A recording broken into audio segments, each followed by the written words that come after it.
warahmatullahi wabarakatuh. Waalaikumsalam warahmatullahi wabarakatuh. Aduh. Nah, tadi kita udah sampai memilih penderitaan yang istimewa. Ajaib kan? Mana ada orang ceramah kayak itu, hindari penderitaan. Nah, setelah kita kalau mau menghindari penderitaan, mana sisa penderitaan kita hindari di dunia ini ya kan, sampai akhirat kelak. Jadi kita mau, jadi kalau orang kaya model penderitaannya lain. Orang kaya itu kan pikir enak. Saya mau ngasih tahu sama kalian, ada orang kaya, dia kalau mau tidur hampir 30 butir obat dia minum. Jadi saya tanya, kenapa kok gitu banyak minum obat? Aku ini buku pembukuan keuangan kantor aku ganda, takut ketahuan kantor pajak katanya. Jadi nggak bisa tidur. Kalau ketahuan habis laku perusahaan aku gitu-gitulah sekalian. Jadi banyak duit itu pun bukan menenangkan. Memang nggak ada duit itu yang paling enak, asal sanggup gitu ya kan. Itu dia ya. Jadi kita tahu dalam hidup ini ada yang rasional, bisa kita pikirkan, ada yang irasional. Terus kita masih hidup. Ya, silakan. Kita ini masih hidup sekarang. Seperti saya sampaikan kemarin, cukup banyak takdir yang sedang berjalan menuju kita. Kalau kita masih hidup, cukup banyak takdir yang sedang berjalan menuju diri kita. Takdir banyak. Di diri kita, takdir banyak. Macam-macam, takdir baik, takdir buruk, setengah baik, setengah buruk, takdir enak, takdir nggak enak, semua ada. Selagi kita hidup, dia pasti datang. Nanti kalau takdir itu udah habis, baru kita mati. Ya kan? Kalau orang bilang kalau rezekinya nggak ada lagi, baru mati. Saya bilang tidak, takdirnya. Takdir ini kadang-kadang nggak sampai ke diri kita. Akibat apa? Sedekah. Jadi doa tambah sedekah. Gara-gara kita sedekah di tengah jalan, lumer takdirnya. Nggak jadi. Aturannya kita ini mungkin nggak kawin-kawin sampai mati. Tapi karena sedekah kita, lumer takdir itu. Akhirnya kita punya jodoh. Sekarang umur udah 40 dapat jodoh, dapat anak. Ini saya cerita ini ada pengalaman kayak gitu ya kan. Punya anak, bisa punya anak sampai 2, umur 42 masih melahirkan, anaknya bagus, sehat segala macam. Jadi lumer takdir nggak ada jodoh. Apalagi takdir buruk untuk kita. Tapi ada takdir itu harus sampai sama kita. Gak bisa nggak sampai. Apapun mau bikin ini harus sampai, harus menghadapi takdir ini. Karena takdir ini mau merubah kita, mau bikin kita jadi bagus. Kalau dia takdir jelek, ini Allah bilang ini takdir harus sampai sama kau. Memang jelek, harus kau terima ini. Jelek ya, bukan musibah, bukan apa, buruk lah pokoknya. Tapi karena kita berbuat baik atau karena kita tahajud segala macam semua, takdir itu tak sampai. Tapi kita nggak tahu. Tahunya pagi-pagi. Kapan? Waktu tidur disampaikan dalam mimpi. Jadi takdir itu sampai kepada kita dalam mimpi. Waktu mimpi kita lihat diri kita begini susah, sakit, ini merangkak sendirian, nggak ada yang mau nolong kita, bla bla bla segala macam jelek-jelek. Tapi mimpi. Nah, jadi takdir itu harus sampai, tapi ditukar Allah dalam mimpi. Sampai ke dia sampai, tapi dalam bentuk mimpi. Itulah kasih sayang Allah itu. Jadi pilih penderitaan yang rasa sakitnya bisa membuat kita kuat. Seperti yang tadi. Ya. Terus tadi saya bilang problema, musibah, gangguan segala macam itu apa tadi seperti bandul jam ini. Ingat baik-baik. Berayun, dia berayun terus, ngayun terus. Awas kesenggol, awas terjadi kontak. Ini ini namanya kontak. Sentuh ini namanya kontak. Awas terjadi kontak, awas kesenggol. Kalau kesenggol, kena, maka musibah itu sampai kepada kita. Dia terus berayun. Itu sudah sunatullah, yang begitu sudah peraturannya. Sunatullah itu apa? Nah, ingat Pepe. Sunatullah itu adalah satu gelombang yang mengalir berangkai. Ingat, dia mengalir berangkai, dia bisa bawa sampah-sampah semua segala macam. Sunatullah itu gelombang yang mengalir berangkai, yang setiap saat dia akan terus memposisikan dirinya terhadap kelakuan kita, terhadap kebiasaan kita, terhadap tabiat kita, terhadap perilaku kita. Dia akan terus memposisikan diri. Sama dengan hukum aksi reaksi, dia akan terus memposisikan diri terhadap kita. Begitu kita buat begini namanya aksi, akan terjadi reaksi seperti ini. Itu nggak bisa dielakkan. Jadi hati-hati dengan sunatullah itu, dia akan terus berhadapan dengan kita. Dia terus menyesuaikan posisinya dengan kita. Itu dia. Karakter kita. Tadi sudah saya sampaikan bahwa karakter itu bisa membuat kita sakit, bisa membunuh kesehatan kita. Kenapa lah Allah kasih aku bolak-balik sakit? Kau jangan nuduh Tuhan. Ya kan buktinya aku sakit. Kalau nggak diizinin Allah bisa sakit. Iya, diizinin Allah bisa sakit. Tapi yang membuat kau sakit karakter kau. Tadi marah-marah segala macam semua, nggak bisa buat keputusan. Udah gitu membuat keputusan yang salah. Itu kan tadi kan, yang kita udah bilang tadi, tanam padi, datang rumput. Memang harus, itu udah hukum alam. Tanam padi pada datang rumput. Modelain nggak bisa, harus datang. Lakukanlah ikhtiar apapun yang harus ada di sana. Terus yang berikutnya, kita harus terus beresonansi. Saling saut-sautan tuh, resonansi itu. Jadi kalau misalnya dalam fisika, kalau ada gelas, ini gelas ya, gelas yang bening itu bisa nampak isinya dalam. Ini satu di sini, satu lagi taruh sebelah begini dekat-dekat. Ini gelas taruh satu sini. Dua ya. Yang ini kita pukul, ting, dengung dia, ting. Nanti yang ini yang nggak kita pukul, karena dia dekat, nggak bersentuhan ya, dia dekat, dia pindah ke sini. Ini kok juga ting. Berarti sefrekuensi dia, frekuensi ini sama dengan frekuensi ini. Maka dia saut-sautan. Ambil lagi, hilang suaranya. Pukul lagi gelas yang ini tadi, yang ini yang sebelah ini tadi. Pukul, ting. Nanti sebentar lagi nih ikut bunyi, ting. Padahal nggak dipukul. Itu dia. Contoh lain apa? Peristiwa konduksi dalam heat transfer atau perpindahan panas. Ujung besi kita panaskan, ujung sini kita pegang. Ini besi, ujungnya sana kita panaskan, ini kita pegang. Lama-lama panas nggak yang kita pegang ini? Panas. Mana ada orang buat setrika zaman dulu gagangnya besi? Hancur tangan orang kalau gagangnya besi. Zaman dulu dibuat setrika itu gagangnya kayu, kalau sekarang tanduk dan sebagainya kan gitu. Itu dia. Terus kita ingat baik-baik ya. Jadi kita harus beresonansi dengan siapa? Sesama kita internal sini. Harus saling saut-sautan. Bersama siapa? Bersama pelanggan, calon pelanggan harus beresonansi. Caranya bisa. Nanti kita usik dia. Nanti kita, ini tadi udah saya tulis dari jauh kan, kita usik dia dari jauh. Bisa.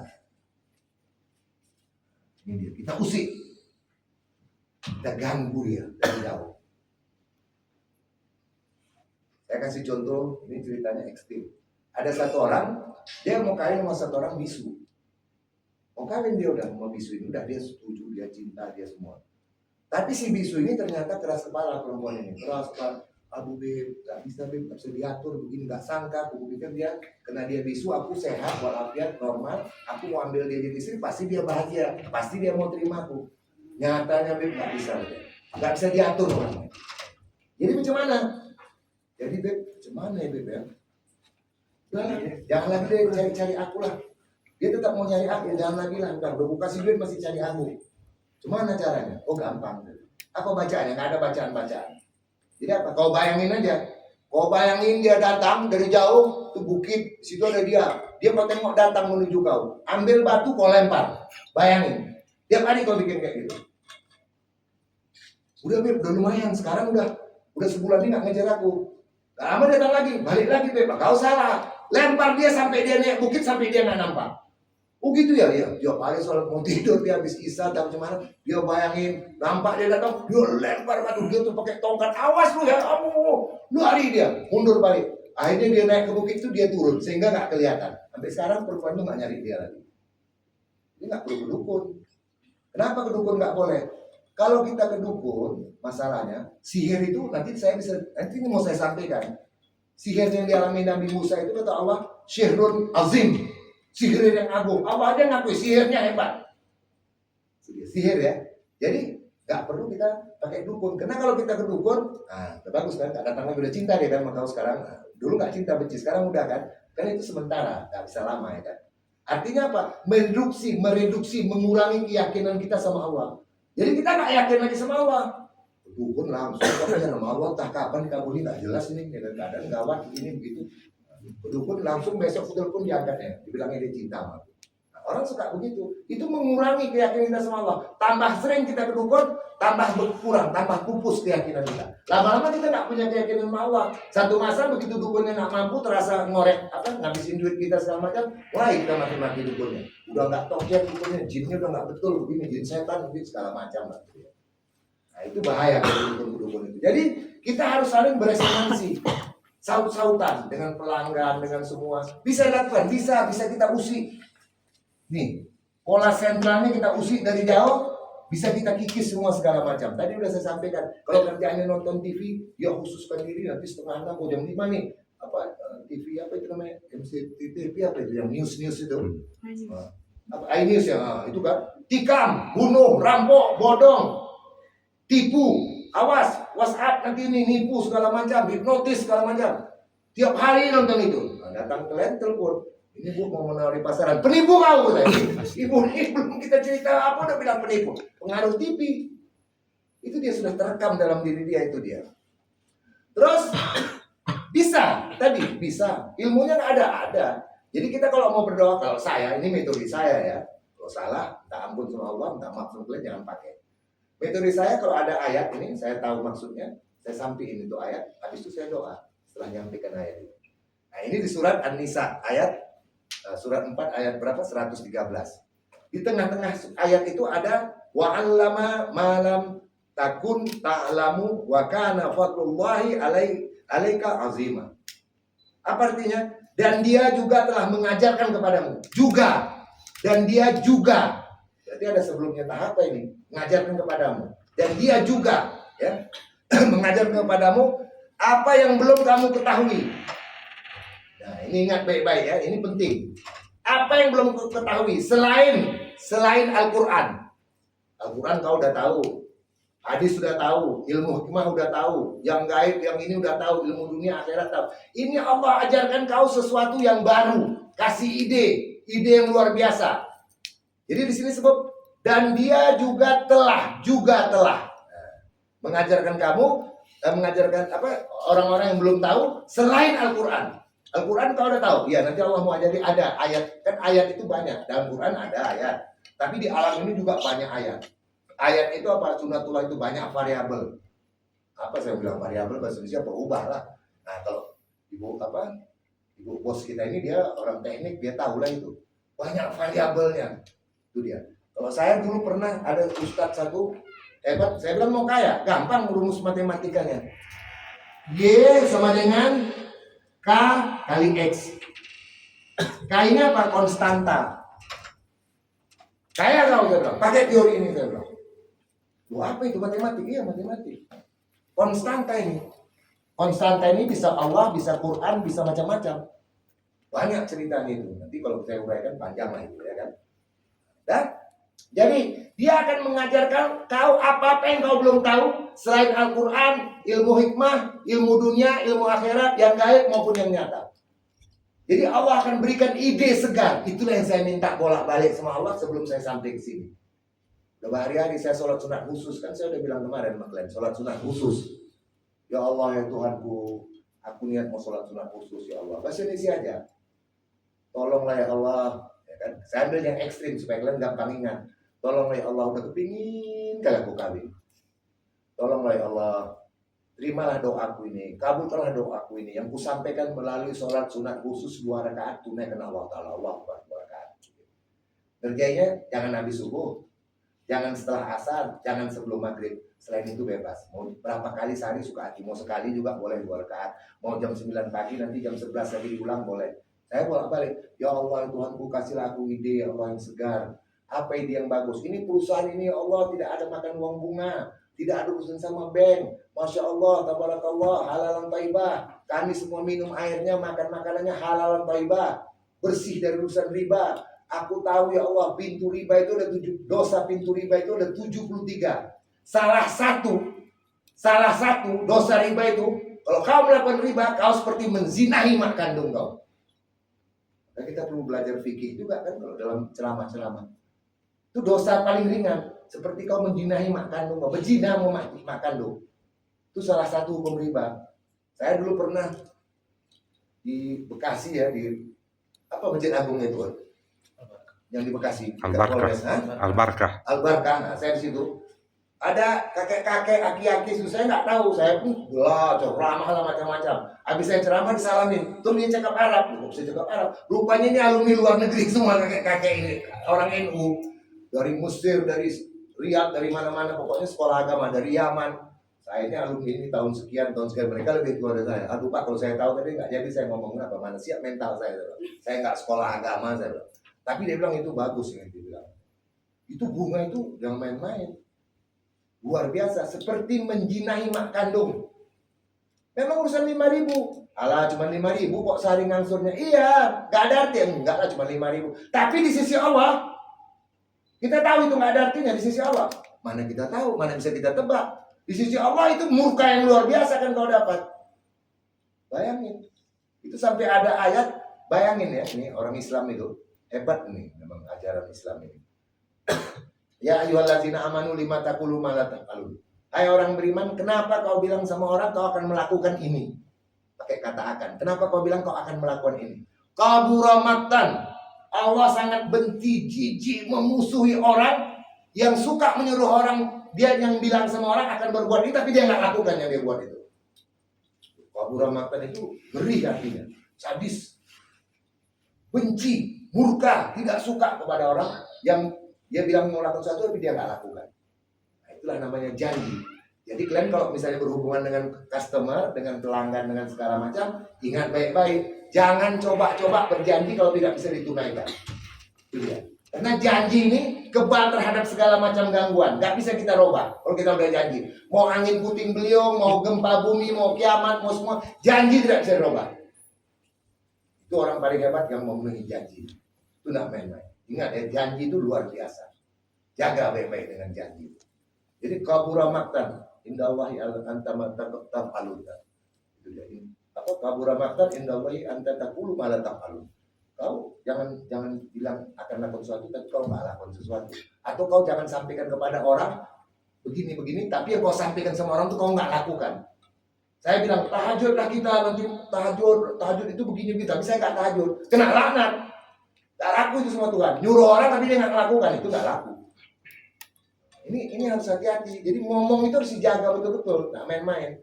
Terus tadi dibilang Allah akan memberitahu kepadamu ilmu-ilmu yang ada di luar Al-Quran, ilmu-ilmu di luar hikmah, ilmu-ilmu yang menyangkut yang gaib maupun nyata tentang dunia dan akhirat. Allah akan kasih ide. Itulah tadi namanya kalau kita sekolah ya di SMA juga ada variabel namanya. Variabel sunatullah ini unlimited, banyak sekali variabelnya sunatullah ini, banyak. Jadi kita buat begini, loh kok begini jadinya.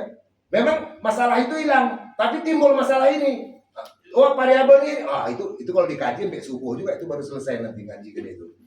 Terus dan adalah karunia Allah itu sangat besar katanya atasmu. Karunia Allah itu sangat besar atasmu dulu, sekarang dan akan datang. Jadi masih sampai hari ini masih dikasih ilmu ini. Jadi kalau kita mau doa minta ilmu sama Allah, baca dulu ayat ini. Di surah An-Nisa ayat 113 tadi, surah 4, ya kan? Ya Allah, baca ayatnya, udah baca terus minta kasihlah aku ilmu ya Allah, kasihlah aku ini. Kalau perlu surat-surat khusus tadi kan, mau surat-surat khusus baca dulu ayat ini, itu minta kasihlah aku ilmu ya Allah, ide macam mana ini Allah bisa memajukan perusahaan umat Muhammad ini ya Allah. Ini perusahaan luar biasa ya Allah.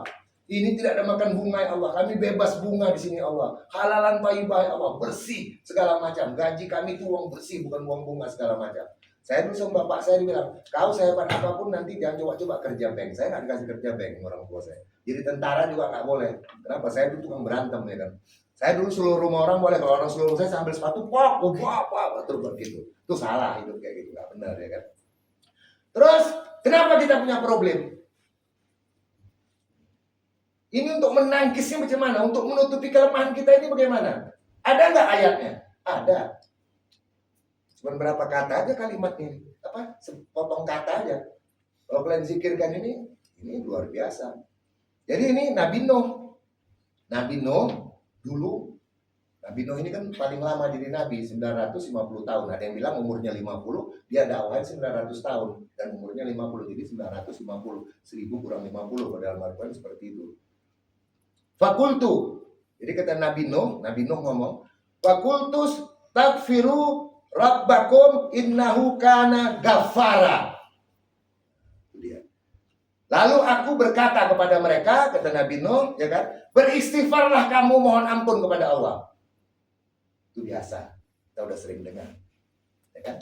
Beristighfarlah kamu mohon ampun kepada Allah. Sesungguhnya Allah itu Ghaffara. Apa itu ghafara? Ini yang perlu kita tahu. Ini perlu kalian tahu. Ghafara itu artinya satu.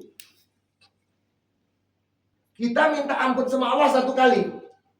Tapi Allah ampuni kita berulang-ulang. Itu juga termasuk ghafara. Minta ampunnya sekali, tapi Allah ulangi. Kalau kita buat salah, ya ghafar, ya ghafar. Tak ampun. Allah mengampuninya berulang-ulang. Lebih banyak dari yang kita ucapkan. Itu dia. Tapi ada lagi arti yang lain. Ini luar biasa ghafara ini. Apa artinya? Ghafara itu Allah akan menutupi kesalahan dan dosa kita. Kesalahan dan dosa kita ditutup Tuhan. Tutup buku. Dianggap nggak ada. Udah. Amal kita diperbaiki. Hapus nih semua. Nggak ada lagi. Tutup buku. Itu aja. Udah. Nggak hanya itu ghafara. Ghafara itu juga Allah akan menutupi selain kesalahanmu dan selain dosamu, Allah akan tutupi. Apa itu contohnya? Kelemahan kau, Allah akan tutupi. Kita kan punya kelemahan, pasti punya kelemahan manusia. Allah akan tutupi dengan sifat ghafara. Terus apa lagi? Problem kau, Allah akan tutupi. Problem perusahaan, Allah akan tutupi. Persoalannya apa? Yakin atau tidak? Itu aja. Kalau yakin, keep kontak sama Allah. Ini paling penting dalam hidup. Terhubung. Kita harus terhubung dengan Allah. Nih keep kontak. Terhubung dengan customer, dengan bos, dengan calon customer. Harus terhubung. Gak bisa tidak. Harus terhubung. Itu ghafar. Jadi kita zikirkanlah itu. Ya kan? Ya ghafar, ya ghafar, ya ghafar, ya ghafar. Agar Allah tutupi kelemahan kita, tutupi problem kita. Ada tersedia dalam Quran semua. Gak susah-susah, cuma pakai kata-kata. Tapi ini ghafar ini satu kata yang the highest energy levelnya gak main-main, tinggi kelasnya, tingkat energinya itu dia. Kalau kita ngomong sama pelanggan, itu buruk bu, ide bu, sakit hati orang. Ya bu, idenya bagus bu, cuman barangkali nah, itu lebih bagus kita ngomong. Itu energinya tinggi. Jangan bilang buruk, bilang kurang baik, itu energinya. Buruk, jelek energinya. Kurang baik, karena begini, kita ngomong apapun, itu akan langsung tergambar dalam pikiran orang. Pasti tergambar. Tergambar itu dalam pikiran kita. Dan itu bisa masuk ke dalam subconscious mind kita. Udah, jadi kelemahan kita, problem kita semua dengan zikir. Ya ghafar, kan sambil kerja. Sambil bisa menghubungi orang, ya Allah aku, ya ghafar, tolonglah aku, ya ghafar, ya Allah. Kalau perlu yang tadi doa Nabi yang saya bilang tadi pakai ya kan. Bolak-balik, saya bolak-balik. Ya Allah ya Rabb, ya Ghafur, ya Rahman, ya Rahim. Saya suka begitu. Innaka ta'lamu ma fi nafsi. Kau Maha mengetahui apa yang ada sama aku. Wala ta'lamu ma fi nafsi. Aku enggak tahu apa yang ada sama kau. Itu saya ulang-ulang terus. Innaka anta ta'lamu. Buyuk itu tadi. Kau Maha mengetahui yang gaib-gaib. Habis itu saya lanjutkan. Rabbi arkhini muhala sidkin yang kemarin, wa'dini muraja sidkin wa jali minadunka sultanan nasira. Ya Allah, berikan aku masukan, input, data, semua kasih aku input ya Allah, apa yang harus kau omongin nanti di kantor itu supaya bisa melejit penjualannya segala macam. Itu dia. Kasih input. Sudah gitu, tolong bikin inputnya yang bagus, kasih outputnya juga jadikan yang bagus. Ya kan? Terus wajah Allah miladunka sultanan nasira. Berilah aku kekuatan agar aku bisa menolong diri aku. Artinya apa? Untuk input datang, kita yang memproses manusia. Kadang-kadang Allah itu berkehendak sesuatu, dia suruh kita. Padahal kehendak dia. Aneh kan? Aneh kan? Allah punya kehendak, tapi kita yang disuruhnya untuk menjalankan kehendak dia. Saya kasih contoh yang ekstrim. Allah mau Mas Abdul Aziz ini, Allah mau dia jadi orang kaya. Udah mau jadi orang kaya di dunia nomor 1 paling kaya. Ngalahin Bill Gates semua. Caranya macam mana? Itu kan kehendak Allah. Caranya Allah kasih semangat ke dia. Kasih semangat, kasih kekuatan, kasih power, kasih pokoknya yakin ini dibuat bagus segala macam. Tidak kenal lelah, tidak kenal capek, sehat terus segala macam. Apa aja yang diurusnya lancar, apa yang diurusnya kondusif, apa yang diurusnya mudah untuk mendapatkannya, apa yang diharapkannya diwujudkan Allah. Akhirnya dia orang kaya. Allah berkehendak dia kaya, tapi harus dia yang melakukannya. Nah, ini sekarang ada yang mau saya sampaikan, ini sangat penting sekali. Dan saya tidak tahu yang saya sampaikan ini apakah ada orang yang membuat konsep seperti ini atau tidak, saya nggak tahu. Tapi yang pasti saya mikir sendiri ini. Itulah maka kalian tengok, saya kan udah bilang banyak kali konsep saya coret-coret untuk mencari ide. Akhirnya saya dapat ide dari ayat ini. Ini peristiwa luar biasa. Ini soal Nabi Musa. Nabi Musa ini pernah, nah ini pasti kalian banyak ngalamin. Nabi Musa ini pernah dalam hitungan nanosecond, terlintas rasa takut yang tidak mengikat jiwanya. Kata ulama, rasa takut yang dialami Nabi Musa ini tidak mengganggu jiwanya, tidak mengikat jiwanya, hanya selintas saja. Jadi, cek gitu, lewat selintas. Tapi bagi Allah ini nggak boleh ada. Artinya apa? Was-was, ragu-ragu. Bismillah, ini ku telepon mau nggak dia ngangkat ya? Bismillah, nanti kalau dia mau ngangkat, dimaki nggak aku sama dia, dimarahin nggak sama dia? Was-was kita kan. Kenapa itu terjadi? Ini ada jawabannya di sini, insya Allah. Bismillah. Saya memang terima kasih ya. Nanti saya pulang mau sholat sunat khusus lagi, mau bilang terima kasih lagi sama Allah. Saya dapat idenya dari ayat ini. Ragu-ragu, was-was. Nabi Musa ini tidak main-main. Mungkin Nabi paling capek termasuk Nabi Musa. Capek kali. Bayangin, capeknya gimana?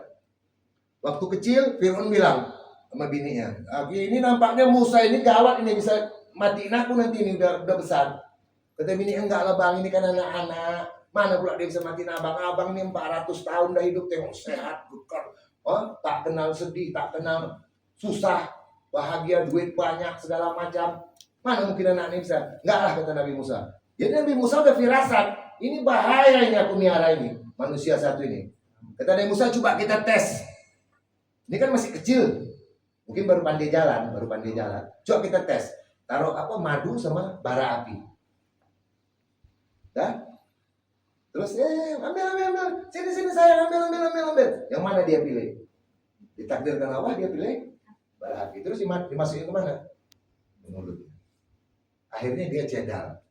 Nabi Musa itu cedal, makanya dia minta tolong Harun, adiknya, untuk membantu dia dakwah. Karena dia mulutnya cedal. Kecil udah makan api. Waktu dia dihanyutkan maknya, kesian betul maknya itu. Jadi maknya diperintah Allah, hanyutkan anak ini. Pakai dalam keranjang lah gitu, keranjang yang dihanyut, tak rotan, tak apa, dihanyutin. Waktu dihanyut, ditengok maknya, dia jalan di kali itu hanyut, maknya itu mau menjerit, mau bilang, tolong anak aku, mau gitu. Tapi datang kekuasaan Allah. Kami ikat hatinya, kata Allah. Kami ikat hatinya, hati maknya. Sehingga dia diam aja. Habis itu dia cari kakak Nabi Musa, dia cari, coba kau tengok adik kau ikut itu kemana jalan, itu dia di dalam keranjang itu. Ya kenapa mak lepas di sungai? Nah, udahlah pokoknya ikuti aja lah, kata maknya. Habis itu dia kasih tahu maknya, mak udah masuk ke kolam istana raja. Jadi air kali sungai ini sampai ke kolam istana raja. Masuk ke kolam istana raja, akhirnya diambil sama istri Fir'aun, digendong-gendong segala macam, disayang-sayang segala macam, nggak mau nyusu. Nabi Musa tidak mau nyusu, padahal sudah ada mak-mak yang punya anak juga, nggak mau dia nyusu. Akhirnya anak kakak Nabi Musa ini bilang sama istri Fir'aun, dia bilang ada satu orang, kurasa orang itu baik, mungkin kalau dia nyusui mau ini kali kata. Coba panggil kita, udah kesian udah berapa jam, udah berapa satu hari nggak minum susu maknya, ya namanya baru lahir, nah, panggil lah, dipanggil maknya. Habis itu kita maknya nyusu dia, mamanya, jadi dia nggak mau nyusu susu orang lain. Nah, itu luar biasa. Ini Nabi Musa nggak main-main. Apalagi cobaannya Nabi Musa paling berat, menurut saya ini lebih berat lagi. Nabi Musa udah ada jodohnya, tapi perjanjian sama calon mertua boleh, tapi kau kerja dulu sama aku 10 tahun. Kalau 10 tahun kau kerja, kau boleh kawin mana aku. Nah, sekarang kau bantu dulu rumah ini, kasih minum susu unta, susu kambing semua ke kali tiap hari. Bantulah rumah tangga ini. Itu Nabi apa itu? Ayub apa dia punya anak perempuan 2. Nanti ku jodohin kau sama anak aku. Tiap hari dia berhadapan. Tiap hari hadap-hadapan selama 10 tahun sama perempuanku. 10 tahun hadap-hadapan. Kayak apa itu godaannya? Bayangin. Cobaannya kayak apa? Pengendalian Nabi Musa kayak apa? Hadap-hadapan 10 tahun. Nanti udah 10 tahun baru boleh nikah. Pakai akal sehat. Gak mungkin. Kalau hatinya gak rahmati Allah gak bisa. Hadap-hadapan ya kan segala macam. Oke, kita kembali yang tadi. Jadi dalam jumlah nanosecond sepersekian juta detik, Nabi Musa terlintas rasa takut dalam dirinya. Ada rasa takut. Selintas, ya. Saya sengaja terus-terusan bilang selintas. Ini ternyata masalah besar. Dia terima itu. Jadi nanti ada ayatnya itu ada suara halus katanya, ya kan dia terima. Dia ada di surat Taha, surat 20, ayat 66. Ada di situ. Salam, masuk Adinda. Dan dia Musa berkata, jadi mula-mula si tukang sihir ini bilang, Tukang sihirnya udah pede, memang ahli-ahli. Sihirnya luar biasa, ada pengakuan dari Allah. Sihrun azim. Dia bilang apa? Siapa Musa duluan kita mau lempar tongkat ini? Kau apa aku? Musa juga ada tongkat. Dah, ini ada tali, ada tongkat, tukang sihir. Siapa duluan? Lalu kata Musa, kau lah lempar duluan. Karena Musa nggak tahu ini mau terjadi apa. Jangan kalian pikir karena dia nabi terus datang malaikat, tenang aja Pak Musa, udah taunya Allah ini begini. Nggak ada dibisikin. Sampai detik itu masih mengalami cobaan. Siapa duluan lempar? Ya kau lah lempar duluan, kata Musa. Lemparnya. Waktu dia lempar tongkat tali-tali, terbayang oleh Nabi Musa bahwa itu ular. Terbayang. Sihir palsu itu ular. Ular yang cepat jalannya dan cepat pergerakannya ular itu. Terbayang dia. Cuk. Waktu dia terbayang itu, terus dibilang ada ulama yang bilang, ya itu terbayang itu cuma sebentar aja, dia bilang sekilas saja, habis itu hilang dan itu nggak ngikat jiwanya. Tapi kalau saya lihat bukan itu dipaksakan. Karena apa? Karena Allah sendiri sudah mengakui bahwa menilai sihir itu adalah sihrun azim. Sihir di surat Al-A'raf itu. Sihrun azim itu sihir yang luar biasa.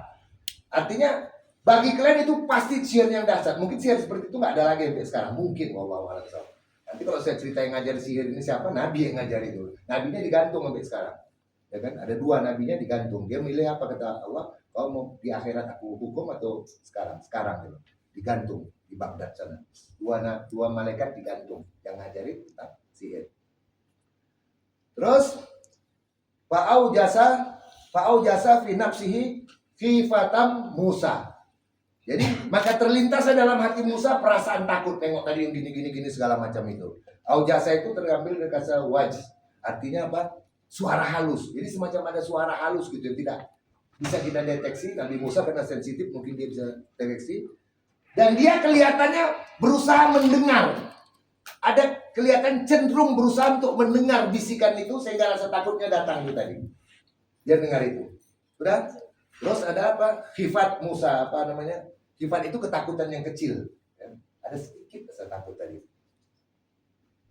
Nabi Musa, ada yang bilang begini, Nabi Musa khawatir. Dia takut nanti begitu dia mengeluarkan dapat mukjizat dari Allah, penonton ini tidak bisa membedakan antara sihir dengan mukjizat. Ada yang bilang itu dia sebabnya takut. Karena dia nggak bisa membedakan antara sihir dengan mukjizat. Takutnya itu. Ada yang bilang Nabi Musa itu khawatir karena hebat kali ini si dukun ini tadi, begitu hebat yang menunjukkan bisa ditonton orang sihirnya, jadi ular, jadi segala macam itu, ya kan? Takutnya penonton bilang, paten kali mana bisa dilawan Musa? Musa orang miskin, celat, cedal segala macam. Udahlah tengok pakainya pun lusuh, kita bikin tinggalkan aja. Musa mau bikin apapun pulang aja, tidak usah tunggu lagi lihat. Dia khawatir itu, tapi tidak.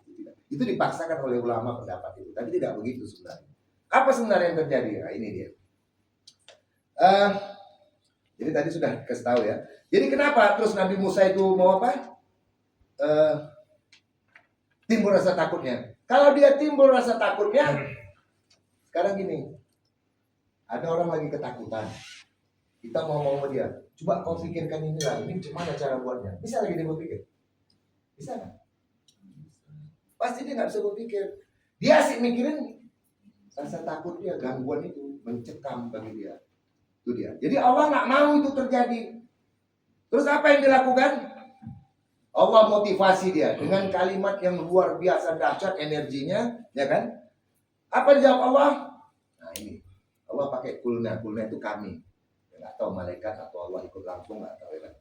Kulna, la takhaf ya Musa, jangan kau takut Musa.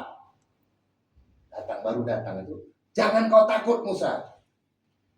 La takhaf, itu la takhaf. Orang Arab biasa kalau ngomong la takhaf, jangan takut, hadapin aja gitu. La takhaf ya Musa, ya kan? La takhaf, innaka antal a'la. Kau jangan takut Musa, kau yang paling unggul. Kau pasti menang. Ini motivasi. Sampai tingkat ini Nabi Musa juga belum tahu apa kehebatan dirinya, belum tahu dia. Belum dikasih tahu sama malaikat. Biar kalian tahu, jangan kalian pikir mentang-mentang malaikat, tentang Nabi terus enak-enak. Udah tenang aja, ada malaikat sampai anak di sampingnya, Tiana ini malaikat. Orang itu gak bisa lihat, kau bisa nampak anak, karena aku malaikat, tenang aja kau. Nggak begitu. Dibiarin sama Allah. Dibiarin, cuma dikasih motivasi. La takhaf, Jangan takut. Innaka antal a'la. Kau adalah yang unggul, yang paling baik, yang paling hebat, pasti menang. Itu dia. Sesungguhnya engkau yang paling unggul, kan gitu. Jadi apa tadi? Antara a'la itu superlatif. Superlatif tahu ya dalam bahasa Inggris ya. Paling, kau paling unggul. Nah, jadi kan paling unggul, apa kita mau bilang bahasa Indonesia? Unggul, terus habis unggul apa? Sebelum paling unggul. Gak tahu juga. Saya dari kemarin mikirnya nggak dapat juga. Ya, pokoknya unggul, setengah unggul, paling unggul dah. Gitu aja lah, ngarang aja lah kita, ya kan. Kau paling unggul kata Allah. Jangan takut. Ini luar biasa ini. Kelihatannya sederhana. Jangan takut kau paling tinggi. Ini apa tujuannya ini? Kenapa harus disebutkan ini? Ini belum ada lempar tongkat Nabi Musa. Belum ada ya? Belum. Nabi Musa belum melawan. Ini masih ada proses yang dilalui. Ini maksudnya, Musa, kau harus bisa memerdekakan situasi internal kau. Merdekakan dulu dalam diri kau. Internal kau ini merdekakan dulu. Tidak boleh ada gangguan, tidak ada mental block di sini. Tidak boleh ada mental block. Itu dia. Kalau ada mental block di sini, ada gangguan yang kau rasakan, kau nggak bisa fokus nanti. Apa yang aku mau suruh akan datang nggak bisa kau lakukan dan itu tidak terjadi. Bisa begitu. Ini proses yang manusiawi ya, bukan di sisi Allah, di sisi manusia. Luar biasa kan? Dia belum tahu ini sampai sekarang ini sampai saat ini dia belum tahu apa yang dia harus lakukan berikutnya. Ngelawan ini gimana? Karena kalau dia belum bisa memerdekakan dirinya dari situasi internal dia dalam dirinya ini, dia belum bisa merdekakan, ya kan? Udah, dia tetap berpikir itu sihir itu, waduh, ular luar biasa ini orang bikin ular. Dahsyat. Dia kan bukan dukun. Kalau Nabi Musa dukun dia senyum aja. Kalau pikir aneh, bodoh, aneh ini dukun, ini bukan ular. Nih yang gua bawa barang, tok, nggak ada darahnya kan, tali semua kan. Tapi kan dia bukan dukun. Fir'aun juga bukan dukun. Kalau Fir'aun dukun dia ikut juga masuk Islam terus, ikut Nabi Musa pasti.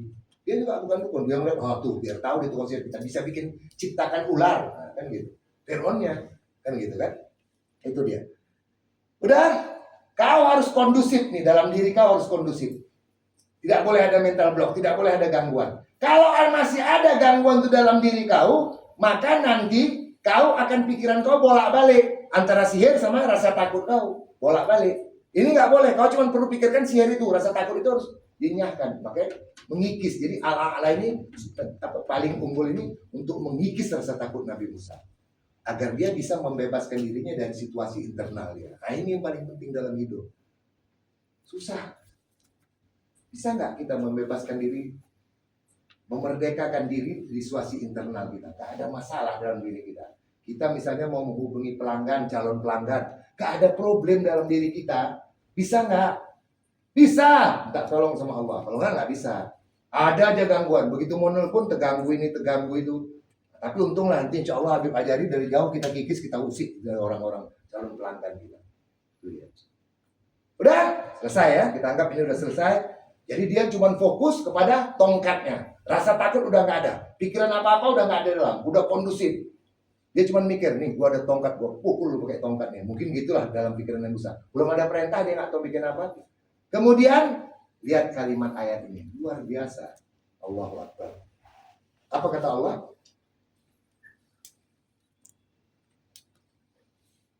Bilang Allah, hai Musa, itu apa yang di tangan kanan kau? Lemparkan. Padahal tangan kanan Nabi Musa ada apa? Kenapa Allah nggak bilang lempar itu tongkat? Apa yang ada di tangan kau tuh, tangan kanan kau apa aja ada, lempar. Nggak dibilang, Musa, lempar tongkat kau itu. Nggak dibilang begitu. Artinya apa? Allah menunjukkan ini persoalan kecil, remeh-temeh, ini sihir-sihir, nggak ada apa-apanya ini semua. Sihir-sihir ini ya, bodong semua ini. Nggak ada apa-apanya. Jadi apapun ada tangan kananmu, lemparkan aja. Walaupun ada permen, lempar ya, mati semua ular-ularnya. Habis ditelan semua permen kau. Itulah dia. Tidak dibilang tongkat. Lemparkan tongkatmu. Enggak ada bilang lempar tongkat. Apa yang ada tangan kananmu, lempar. Nanti dia akan telan semua ini, sihir-sihir semua anak di luar. Terus tangan kanan menunjukkan apa? Keberkahan kan? Ini tangan kanan keberkahan. Kita makan tangan kanan. Salam orang tangan kanan. Ya, ini keberkahan tangan kanan. Ini ilmunya luar biasa, cuci otak. cuci jiwa, detoksifikasi pikiran, detoksifikasi jiwa kita urusan ini. Nggak main-main. Yang suruh Allah. Jadi tidak boleh, agar kita bisa fokus, kita harus bisa memerdekakan diri kita dari situasi internal kita. Nggak boleh ada gangguan. Maka kalau ada kesusahan apa-apa, diskusikan sama teman atau diskusikan sama ibu, bos kita, diskusikan sama yang senior-senior di sini. Bang, aku punya problem dalam diri aku. Gimana nih bang, aku mau garap customer, mau segala macam. Apa problem kau ini ya? Dikasih mungkin penyelesaiannya sementara. Oh, ini begini. Reda, pelong, baru bisa lancar. Jadi kita bisa fokus. Kalau kita lagi kacau hati kita menghubungi customer, bisa ngawur, bisa nggak fokus. Cakap customer bisa nggak kerekam sama kita, bisa nggak kerekam sama kita cakap customer. Itu membahayakan semuanya. Jelas itu ya? Dah ya? Paham itu maksudnya kan? Membebaskan, memerdekakan diri dari situasi internal kita. Makanya perlu apa? Doa. Ya Allah, tolonglah tenangkan aku. Zikir astagfirullah udah tadi. Ya Ghafar, ya Ghafar, ya Ghafar. Tutupilah kelemahan aku ya Allah. Jadikanlah kelemahan aku tukar jadi kekuatan segala macam. Ini ayat. Jadi kita enak bersandar dari ayat untuk membebaskan situasi internal kita tadi, ya kan? Dah, terus Allah bilang di surat Al-A'raf, surat 7 ayat 116, apa dikatakan? Bahwa itu sihrun azim, itu sihir yang agung. Tuhan aja ngakui sihirnya memang hebat, memang luar biasa sihirnya itu, nggak main-main. Itu dia. Berikut, karena waktunya ini udah ngeri jalan terus. Ingat, tolong, nah, jangan terkejut kalian ya, awas ya, jangan terkejut. Ini maksudnya supaya ngantuk, hilang ngantuk ya. Jangan terkejut. Tolong jangan. Ingat, tolong doakan doa kalian. Itulah gara-gara nyoret-nyoret kayak kertas, dia dapat ide dikasih Allah kan. Tapi bolak-baliklah sholat sunat, ya Allah tolong apa yang disampaikan di perusahaan itu, kontainer tahap apa namanya nggak tahu ya Allah. Tolong doakan doa kalian. Benar nggak itu? Doakan doa kita. Pernah kalian dengar? Saya aja baru dengar kemarin karena saya yang buat gitu. Tak pernah saya dengar. Mendoakan doa kita. Ini banyak, ini bisa kalian pakai nanti. Yang gadis-gadis yang lanyah-lanyah bisa pakai nanti ya kan. Selain untuk pelanggan. Doa itu ada dua. Ada yang beranggapan begini. Doa sudah kau kirim ke langit, sudah. Dia bergulat dengan takdir di atas. Doanya kalah, takdirnya gak ikut, gak datang sama kau. Nasib baik kau gak dapat. Bergulat pula takdir sama doa. Dari mana pula ilmu orang ini ya kan. Nah, kalau saya tuh balik pula. Tolong doakan doa kau. Agar doa kau itu menemukan pasangan jodohnya, takdir yang kita harapkan datang untuk kita. Boleh kan? Nah, jadi artinya kan mungkin malaikat tengok, memang luar biasa manusia ini. Doanya pun didoakan, ya kan? Ya kan? Ya kan? Gak main-main, ya kan? Doanya didoakan, ya kan? Doakan doamu, ya Allah, tadi aku udah berdoa. Aku mendoakan, ya Allah, takdir doaku ini kudoakan lagi, ya Allah. Agar dia menemukan pasangan takdir yang kuharapkan untuk datang kepada kami semua di perusahaan ini. Supaya penjualan kami melejit, supaya kami bisa nolong lebih banyak orang, supaya umat Muhammad kita kami sejahterakan, supaya ini.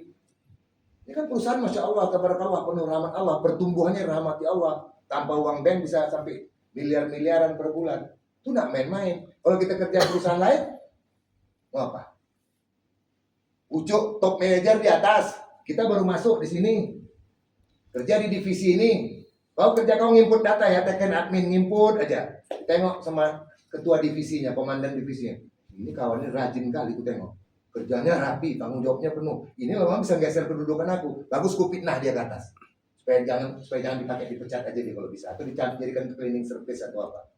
Gangguannya banyak, gesekan, gosokan segala macam banyak, fitnah banyak. Itu pasti. Saya nanya satu teman saya, orangnya begini lurus. Lurusnya saya kasih tunjuk ke kalian. Ada orang menang tender, dia menangkan tender. Ini perusahaan internasional, dia menangkan tender, sudah menang tender, ini udah menang, singkat cerita, udah dibayar perusahaan yang menang tender, yang udah dibayar oleh perusahaan itu mendatangi orang ini ke rumahnya. Anda siapa? Saya Pak perusahaan ini. Ada apa datang ke sini? Kok bukan kantor? Enggak Pak, urusannya udah selesai di kantor. Perusahaan Bapak udah bayar sama saya. Terus kenapa? Saya ini Pak, kami ini, kan kami waktu itu harganya tinggi. Tapi Bapak menangkan kami. Tunggu sebentar. Memang betul, saya ingat katanya. Memang saya menangkan perusahaan kau. Dan kau tinggi dibanding yang lain. Tapi kau tahu sebabnya apa? Enggak, sebentar. Saya cuma menyimpan di email. Dia buka emailnya. Kau baca. Itu permintaannya. Siapa yang paling cepat ngirim, itu yang diterima, dimenangkan. Karena kebutuhan ini di daerah Kalimantan luar biasa. Perusahaan minyak ini sangat dibutuhkan barang ini secepatnya. Jadi saya waktu itu ngelihat ceret 3 minggu, sebulan nggak mau, 6 minggu nggak mau, 5 minggu nggak mau. Ini ada 1-3 minggu, kalian 3 minggu. Saya nggak lihat harga, saya tidak lihat harga. Saya lihat yang paling cepat delivernya itu. Kau paling cepat 3 minggu, maka saya menangkan kau. Ya lah Pak, tapi kan kami mau terima kasih Bapak. Terima kasih apa? Ini Pak ada titipan bos. Oh tunggu dulu, kenapa kau titip? Ya ini kan Pak, bagaimana Pak? Perusahaan Bapak udah bayar sama kami. Kita nggak ada janji apa-apa. Kami datang dengan sukarela nggak. Kalau saya nggak kerja di perusahaan itu, kamu mau ngasih duit ini? Enggak lah Pak. Nah udah pulang Pak, bawa duit kau. Nah, biar kalian tahu. Waktu reformasi, orang antrian jam 3 malam mau masukkan uang deposito ke bank. Karena bunga bank waktu itu 60%. Baru reformasi itu 60% bunga bank untuk deposito. Dia antri juga jam 3 malam. Saya tanya, kau kemana? Rumah kau pagi mau ajak sarapan nggak ada. Aku di bank katanya dari jam 3 malam. Ngapain antri? Oh mau deposito? Enggak, aku narik deposito aku. Loh, iya orang banknya bilang kok ditarik Pak. Loh, pemerintah mau bayar bunga depositonya pakai apa? Krisis moneter. Kan cetak duit, berarti inflasi kan? Masa aku nyusahin rakyat? Tuh, kalau mau tahu manusia mulia. Malah dia cabut deposito. Tapi kalau udah normal aku masukin lagi. Tuh, begini, apa enggak? Begini dapat jempolan orang kayak gitu. Itu dia.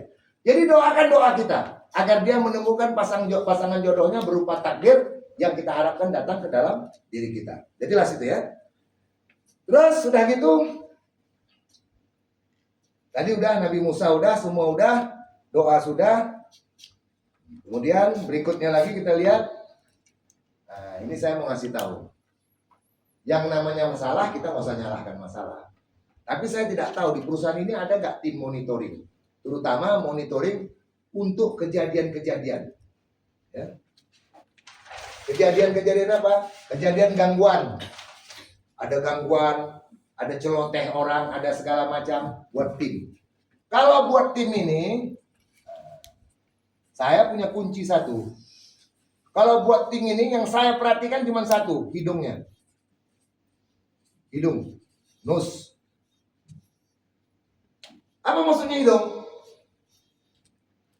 Hidung ini maksudnya begini. Kalau mata, kau melihat, saya melihat itu. Sama kita lihat itu semua. Pikiran kita bisa macam-macam timbul. Oh ada motor warna putih, warna merah, warna hitam. Ada yang lihat oh ada tembok, warna di atas lain di bawah. Padahal lihat di sana. Mata bisa macam-macam. Lain orang lain ngelihatnya. Pikiran berarti otomatis itu persepsi. Tapi kalau hidung, bisa nggak kita gini? Ya Allah ya Tuhanku ya Rahman ya Rahim. Ini bulan puasa ya Allah. Aku mau lewat situ itu rumah catering lagi masak. Jangan sampai hidung aku bisa nyium masakannya ya Allah. Takut aku tergoda, nanti lapar perut aku. Bisa kita setel gitu? Hidung kita minta tolong sama Tuhan. Supaya jangan menghirup aroma masakan. Bisa? Hidung ini bisa nggak diajarin? Kau kalau ada orang mau cakap buang angin jangan kau cium ya. Bisa? Apa aja ada aroma apa dia mesti cium kan? Nah, ini kalau tim ini bagaimana hidungnya satu, jangan banyak. Apa yang dicium satu orang dalam tim itu semua ikut mencium. Itu maknanya dalam memang terpaksa ini bukan kata-katanya. Satu orang mencium baunya kayak bau pete ya. Iya, aku rasa bau pete. Betul gua bilang bau pete. Semua ngerasa bau pete. Padahal ada di antaranya nggak cium bau pete. Cuman karena kekompakan persatuan saling beresonansi tadi, akhirnya semua bilang, iya mirip peti. Dia bilang, ngapa mirip? Ya betul-betul kental kali bawa petinya, betul-betul. Tim itu kalau hidungnya satu, insya Allah selamat. Kalau enggak. Terus apa yang dilakukan timnya? Pagi ada yang monitor. Buka entah Google, entah apa, ada nggak yang celoteh-celoteh soal perusahaan kita. Siang juga begitu, malam juga begitu. Besok pagi habis sholat subuh lihat lagi ada nggak yang celoteh kayak gitu tentang perusahaan kita, monitor. Orangnya yang monitor itu tidak boleh satu orang, harus gantian. Dan setiap hari harus ada laporan. Nanti mungkin kalau perlu dibuatlah format laporan. Tapi dalam format laporan itu harus ada kolom, orang bisa menuliskan idenya di situ. Hari ini aman, tidak ada celotehan. Bahkan ada tapi perusahaan lain, kasusnya bla bla bla sehingga perusahaan itu diserang netizen dan sebagainya. Itu harus dibuat timnya. Mungkin nggak ada, saya nggak tahu Allah alamnya kan. Kalau nggak ada itu harus dibuat. Orangnya berbeda, jadi ada piket monitoring.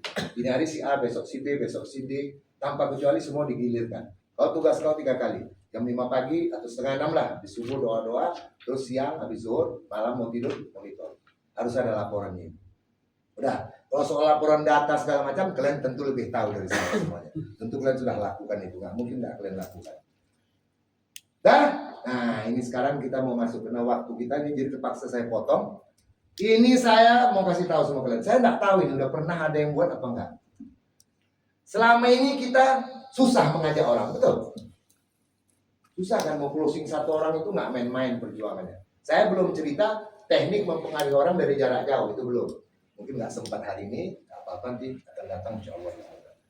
Sekarang saya mau kasih tahu, saya nggak tahu Bu, nanti bantu saya coba. Kita mau ngajak orang jadi customer kita, jadi konsumen kita dengan kita sentuh nuraninya. Kita touching, kita sentuh nuraninya. Kalau bisa ini hari juga saya dapat jawaban. Saya juga nggak tahu, belum tahu nih kalimatnya. Caranya bagaimana menyentuh nuraninya? Misalnya lah kita buat contohnya, kesadaran baru. Kesadaran baru misalnya. Ini kalau pertama kita buat ini mungkin menarik bagi orang. Apa yang kesadaran baru? Biasanya maaf Pak, ganggu ini mau begini kan gitu. Ini enggak, kita WA dia. Kesadaran baru misalnya. Apa itu kesadaran baru? Kesadaran baru. Semoga pekerjaan Bapak dan Ibu lancar semuanya misalnya. Maukah Bapak Ibu berinvestasi? Boleh, investasi boleh. Maukah Bapak Ibu berbisnis untuk menolong keluarga, ponakan, sahabat, teman yang susah, yang tapi dapat dipercaya? Kami punya bisnis bagus. Tolong berikan nomor HP kami kepada beliau, ini nomor HP kami. Kami akan layani, kami akan ajari, kami akan didik segala macam sehingga dia sampai mandiri bisa. Modalnya sangat terjangkau misalnya. Saya nggak tahu pernah ada itu. Hah? Broadcast kita pakai. Ada gitu ya, menolong saudara kita, teman kita gitu ada. Ya pakai. Kadang-kadang tapi nggak. Nah maksud saya kita pegangan kita itu, saya nggak tahu juga. Jadi saya mau pegangan kita itu. Jadi kita mengajak dia berbuat baik itu namanya kan, mengajak orang. Itu bisa tertarik. Wah ini manusiawi betul perusahaan ini. Jadi kita mengajak, ya kan? Saya nggak tahu mungkin broadcast tadi segala macam saya nggak tahu. Kita ngajak orang. Bisa nggak nolong ponakannya, tolong saudaranya, tolong ini. Orang yang bisa, harus ada kata-kata orang yang dapat dipercaya. Mereka yang dapat dipercaya. Karena kalau nggak dipercaya nanti dikasih modal, dibelinya udah botnya segala macam, dia jualan cuma 3 hari, habis itu bilang ya nggak laku, kalau nggak enak masaknya segala macam. Nakal dia, karena nggak bisa dipercaya. Memang dasarnya tangannya di bawah, lebih enak minta. Begitu minta dapat pakai langsung belinya. Kalau ini kan harus nyari kan, harus berjuang segala macam. Dia bukan pejuang, dia lebih sure begini. Apa kabar bos, ketua sehat baik begini begitu. Apa kabar? Aduh, tambah sehat itu orang ada tambah tegap kami. Tolong bilang coba minta. Nah, kita mau itu, mau didik dia. Jadi kasih orang pancing, jangan kasih orang ikan. Kita harus yakin dengan konsep ini. Anda bayangin orang Cina cuman percaya kepada naga. Naga ini nggak akan pernah ada sampai kiamat, sampai di akhirat pun nggak pernah ada naga ini. Hanya percaya naga aja. Naganya dilapisi emas segala macam, dibikin gelombang-gelombang kepalanya begini, ular segala macam, bisa kaya raya. Bisa kaya raya. Hanya percaya ini naga. Yang sampai kiamat nanti nggak pernah ada ini bentuknya wujudnya. Nah, tapi kalian perlu tahu. Saya tanya sama orang Cina yang masuk Islam. Kalian hebat ya, pekong kalian saya bilang. Kenapa? Itu yang masuk nanti memotong pekong masuk datuk. Yang sedapnya masuk datuk. Tapi itu namanya yang 7 wali. Ini wali Tuhan dari Demak masuk. Oh, ini wali Tuhan dari Cirebon. Oh, bisa datuk pula agama Buddha, rambut botak, nggak sunat segala macam, yang masuk wali. Wali Allah pula yang masuk. Astagfirullahaladzim. Tapi kalian tahu, dia ngapain ke dalam? Nah, beda sama kita. Saya bilang, dia ngapain kalian sana? Minta rezeki. Habib, kami orang Cina nggak ada minta rezeki. Jadi minta apa? Satu, wah ini buah, ini rokok, ini minum kopi, ini Datuk punya rokok Dunhill, yang mahal punya lo beli. Nah, ini nasi, kan minta nasi kambing. Datuk minta nasi kambing pula kari kambingnya kan. Wah, Datuk yang makan ngomong kan. Nah, mau apa? Tolonglah lihat apa bisnis yang cocok untuk saya. apa bisnis yang cocok untuk saya. Itu dia. Kalau kita ke dukun ngapain? Apa bisnis yang cocok untuk saya? Itu kebanyakan kayak gitu kata dia. Apa bisnis yang cocok untuk saya? Dia nggak minta rezeki gitu. Terkejut saya. Luar biasa juga saya bilang. Kita justru kalau pergi ke dukun semua, Mbah tolong Mbah. Nah, ini kan, gimana nih supaya rezeki dia banyak. Susah kali hidup saya ini. Duit saya nggak ada semua. Tolonglah. Nah ini kau nanti piara ini ya. Ini bagus saya kasih untuk kau tuyul satu namanya tuyul. Ya, minta tolong buat tuyul. Terus tuyul suruh cari duit. Nah, cuman nanti anak saya kalau meninggal dia tuyulnya minta anak kau mau minum darah. Jadi anak kau mesti korban. Enak aja lu mau kaya anak lu nggak dikorbanin. Nah, dia suka minum darah sekarang. Lebih mengerikan kita dibanding Cina. Pantas dia maju.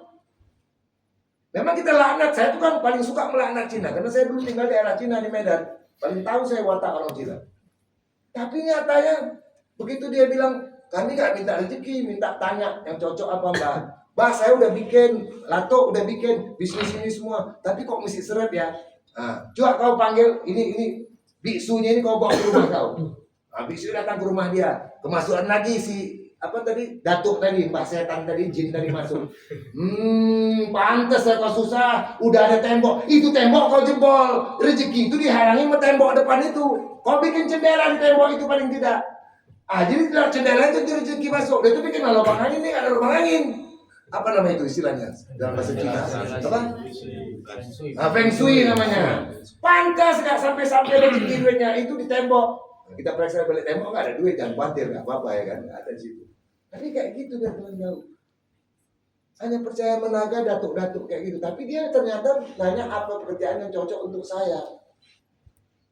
Gak malu kita itu, gak luar biasa itu. Nah kita cukup banyak. Kita nengok misalnya ada orang yang keras. Ini keras sekali manusia ini. Tak bisa dikasih tahu. Ada doanya ada. Ayatnya itu sampaikan sama Allah. Subhanahu wallahul wahidul qahar misalnya surah Az-Zumar. Subhanahu maha suci dia, Allah yang maha esa, dah qahar. Qahar itu apa? Pemaksa yang mengalahkan.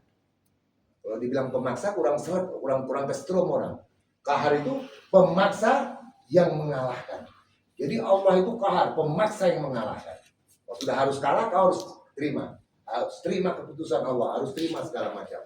Kayak gitu. Ada semua dalam Quran. Cuman masalah yakin apa tidak, itu aja. Jadi pemaksa yang mengalahkan. Seperti itu. Jadi alhamdulillah saya bolak-balik sama Allah melalui sholat sunat khusus. Saya senang, saya heran kalau sampai sini hati saya pelong. Asal mau kesini hati saya pelong. Gak ada hambatan mental seperti tadi. Saya bisa membebaskan situasi internal saya dalam diri saya. Ya kan?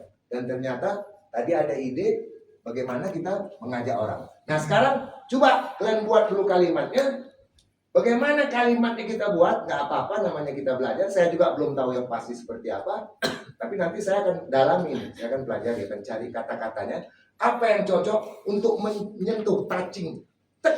Jadi ke inti kita usik pola sentralnya. Tersentuh.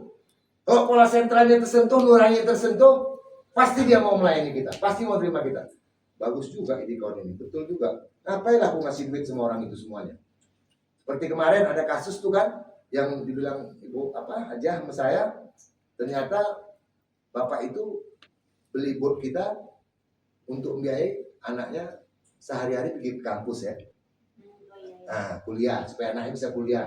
Jadi penghasilan dari bot untuk kau nih. Nah, nanti kau ke kampus perlu bensin, perlu fotokopi semua, uangnya sudah ada dari bot segala macam kan gitu. Nah sekarang gimana kalau kita buat kalimat supaya orang mau baca, supaya orang mau melayani kita? Gak bisa seperti gini misalnya. Kalau saya buat misalnya, saya kirim sama anda semua Islam lah. Assalamualaikum warahmatullahi wabarakatuh. Udah saya diam, saya kirim.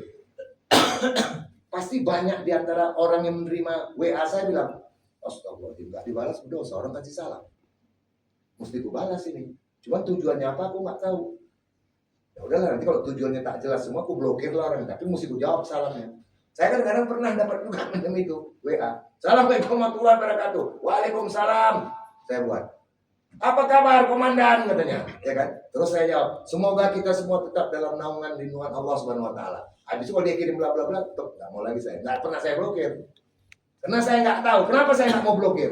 Karena itu ada ayat dalam Quran. Kata Allah, yang kau anggap di sana penuh kebaikan, di sana kau anggap penuh kebaikan, padahal di sana banyak aku taruh keburukan.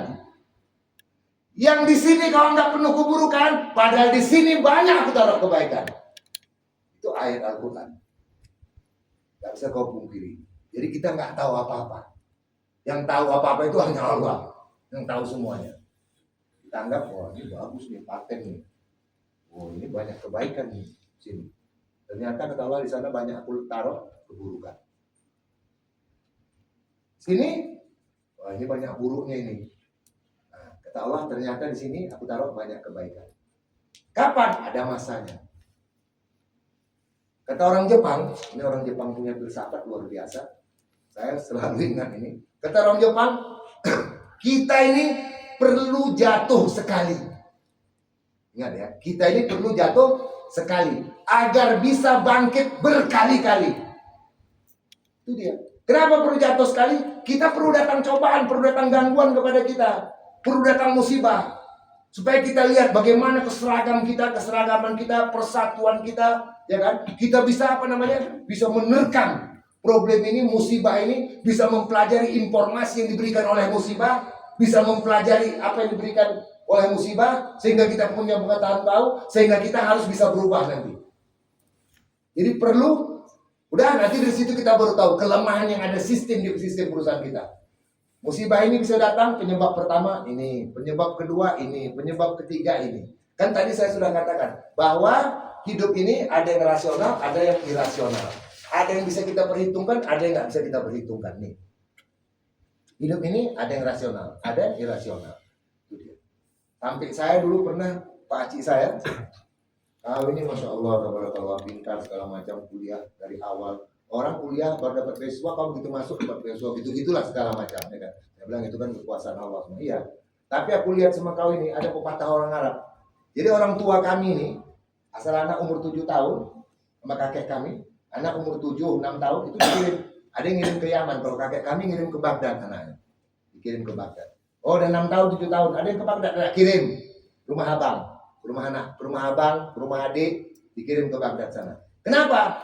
Supaya di sana dia rasakan penderitaan. Penderitaan itu bisa membentuk dia.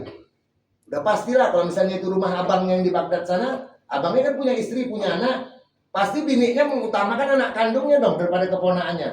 Kalau ada apa-apa yang enak-enak, kasih dulu anak dia. Nanti kalau besok ke sana nggak mau, baru kasih anak abang. Biasa kan, penderitaan. Jadi saya ingat betul dulu kata bapak saya, kami dulu baru makan enak, tahu kau katanya, terpaksa nunggu Muharram. Kenapa? Orang Syiah di sana kan banyak Syiah. Kalau 1 Muharram udah mulai masak orang Syiah katanya. 10 Muharram masaknya paling enak, nikmat. Bolak-balik kami anak-anak makan kata dia. Nanti kalau anak dewasa, baru anaknya dibawa pulang lagi ke Indonesia. Nah, udah jadi orang semuanya.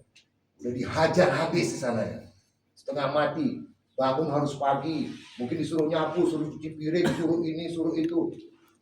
Artinya apa? Itu membentuk anak. Orang Yahudi juga begitu cara mendidik anak. Bagaimana dia mendidik anak? Begitu anak udah jadi sarjana, kawan dia sesama pengusaha dia bisikin, anakku mau melamar tempat kau, tolong kau terima ya. Udah kau terima, ulek ya anakku ya. Ulek terus gini, bikin sambal kau kan, ulek, bikin keter ini. Dia suruh itu sama kawannya, siksa dia. Dalam artian yang positif. Udah, anaknya masuk kerja di situ. Cuman kau tengok anakku, belum, masih melawan katanya. Masih dia tunjukin bahwa kau ini kawan bapak aku masih gitu. Terus hajar katanya. Hajar sampai dia bilang anak kau udah terbentuk. Sudah dapat bentuk, sudah ada bentuknya, udah hebat, udah jadi orang perkasa, udah profesional. Oke, pecat dia. Pecat. Bapaknya kan punya perusahaan. Ah, kau teruskan perusahaan bapak. Di perusahaan bapak kau teruskan. Aku percaya sama. Dia dapat pengalaman dari luar, bukan dari dalam. Tapi kalau baru tamat dikasih perusahaan bapak, ini bapak gue punya mau apa lo? Ngatur-ngatur. Suka hati gue mau ke diskotik, mau pintar, mau bodoh, apaan? Pasti. Itu metode. Jadi ada istilah zaman dulu orang bagus sekali ini kalian pakai nanti ya. Sampai mati, cucu-cucu kalian ajari semua ya. Jadi bagaimana? Lebih bagus kita membuat anak sewaktu dia kecil menangis kita buat. Kita buat anak kita menangis waktu dia kecil. Daripada sudah besar nanti dia buat kita nangis. Bayangin tuh anak udah gede buat kita nangis. Halo? Ini polsek Pak, anak bapak bawa ganja 3 kilo udah kami tangkap. Mau dibebaskan nggak? Ada berapa duitnya? Jual tanah, jual rumah, jual mobil. Lama-lama apapun tak ada lagi. Saya lihat dulu ada satu murid saya kebetulan namanya serupa pula sama saya itu ya kan. Di Medan sana. Dia bawa rice cooker, bekas pakai. Mau kemana kau? Saya bilang. Rice cooker, iya ini rusak mau dibetulin. Gak lama saya jumpa maknya, anak celaka, anak jalan. Kenapa kau maki-maki anak kau? Aku pulang dari pajak, mau masak rice cooker nggak ada dijual. Kenapa? Beli gitulah, apa isap-isap itu ini dong katanya. Oh narkoba, isap narkoba katanya. Saat rice cooker dicuri dari rumahnya. Aku pulang ke rumah dari pasar katanya apa? Kursi ruang tamu, ya Allah, kursi ruang tamu udah nggak ada lagi, udah dijual anaknya. Terakhir, ini betulnya terus story. Terakhir aku masuk kamar pulang belanja, tempat tidur tingkat zaman dulu, bekas bapak, aku punya bapak, ada kakekku punya, udah nggak ada. Ya, kok belum ini kamar aku, udah tempat tidur ini jual anaknya, habis semua. Anakku sekarang mati muda, semua buat ini. Mudah-mudahan Allah ampuni segala dosa, dan maaf salahnya. Itu anak buat menangis kita setelah dia besar. Nah, jadi mau milih mana? Mau buat anak waktu kecil kita yang buat dia nangis atau sudah gede kayak gitu?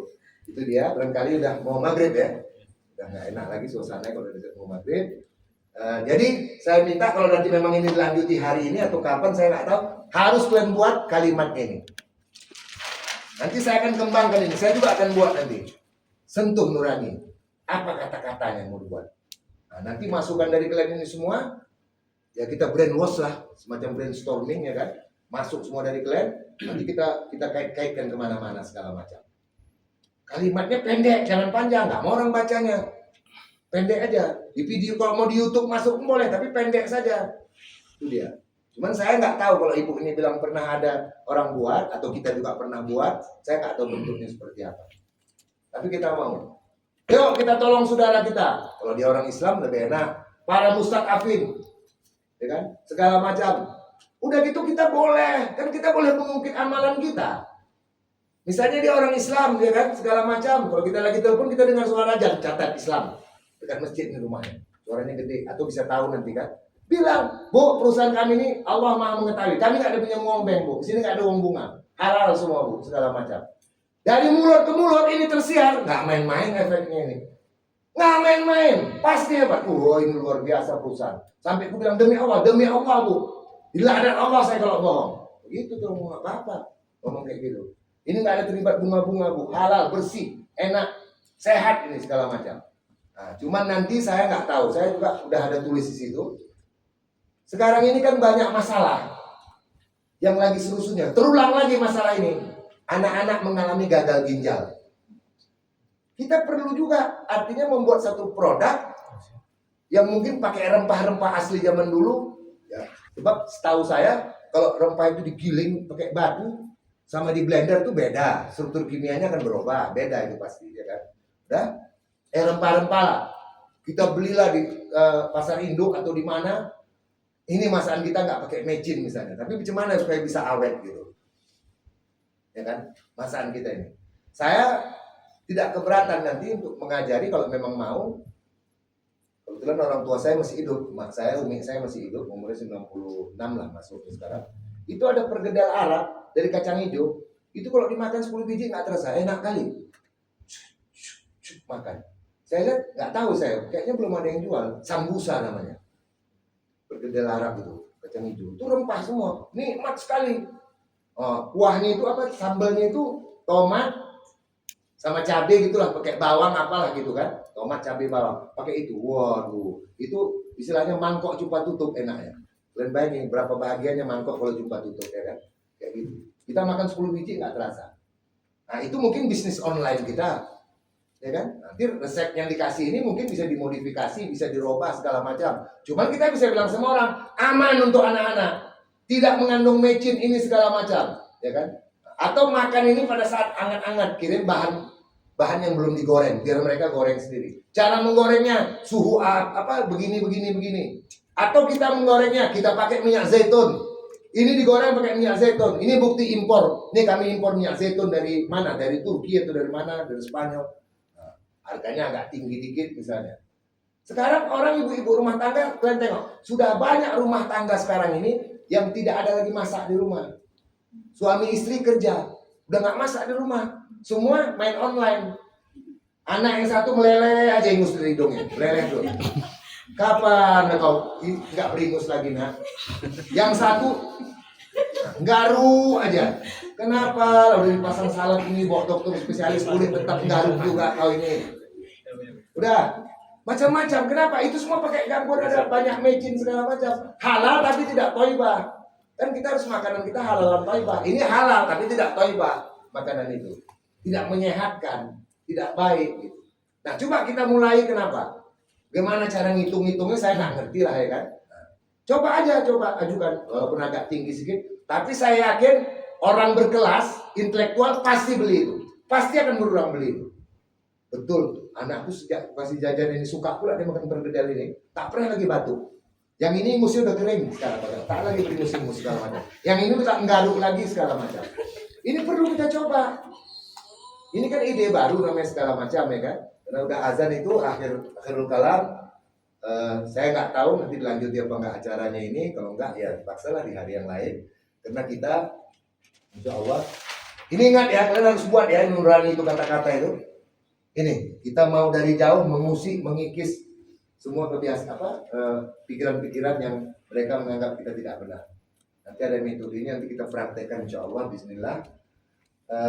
Ada lagi yang lain Bu yang mau sampaikan? Kira-kira ini sebelum tutup. Nanti habis ini udah habis. Gimana Pak Mas? Mana Pak Haji semua? Udah? Nah, selesai. Maksud gimana tadi? Tutup dulu, tutup. Hah? Tutup dulu. Oh, ini lagi gitu. Oke. Ya, insyaallah. Mudah-mudahan omongan kita ini dirahmati Allah Subhanahu wa taala. Amin. Mudah-mudahan kehadiran kita ini dirahmati Allah Subhanahu wa taala. Amin. Mudah-mudahan kehadiran kita ini bisa melejitkan perusahaan ini kembali kepada minimal seperti posisi yang pernah dicapainya tingkat puncak. Amin. Dan bisa lebih tinggi lagi meningkat. Amin. Harapan kita adalah pertolongan Allah Subhanahu wa taala semata-mata. Amin. Wabillahi taufiq wal hidayah. Assalamualaikum warahmatullahi wabarakatuh. Waalaikumsalam warahmatullahi wabarakatuh.